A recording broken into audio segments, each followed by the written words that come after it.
అదరగొట్టే కారం రంగు రుచి ఆచి కారం పొడి. కూటమి ప్రభుత్వం వచ్చాక వైసీపీ నేతలపై అక్రమ కేసులు పెడుతున్నారని అన్నారు కేతిరెడ్డి పెద్దారెడ్డి. అసలు ఆయన బయటికి రావడం లేదంటూ కౌంటర్ ఇచ్చారు ఎమ్మెల్యే జేసీ అస్మిత్ రెడ్డి.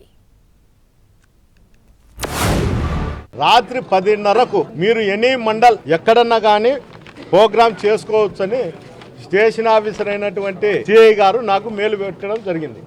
మీరు పోయే కాదు, ఈ తాడిపత్రికి జేసీ ప్రభాకర్ రెడ్డి ఎమ్మెల్యే అయినటువంటి అస్మిత్ రెడ్డి గ్యాంగ్స్టార్లుగా వ్యవహరించి ప్రతిరోజు వైఎస్ఆర్సీపీ కార్యకర్తలు నాయకులు యాక్టివ్ ఉన్న వాళ్ళపైన దాడులు జరుగుతూనే ఉన్నాయి. ఓడిపోవద్దంటాడు బయటికి, పొద్దున్నే 6 గంటలకు లేచిపోవాలా, ఎందుకు అంత డ్రామా చేస్తున్నాడు? పోలీసు వాళ్ళు కాదు, మేమైతే ఏ రోజు ఆపమని వదలమనండి, వస్తాడు బయటికి. ఎవరు వద్దంటున్నారు? ఊరికే ఆయన ఏదో కథలు పడుతున్నాడు, ప్రజలకు చూపించుకోవాలి నేను ఏదో ప్రయత్నం చేస్తున్నాను, నన్ను ఆపుతున్నారని.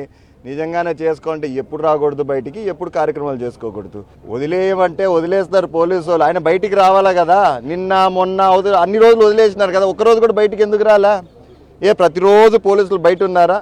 ఏముంది, కారు వేసుకొని పో, ఏదో ఒక దగ్గర కార్యక్రమం పెట్టు, 1 కోటి సంతకాలు అన్నారు కదా, చేపించుకొని రా. ఈ పక్క సందులకు తిరిగి ఏంటికి రాకోకుండా బయటికి.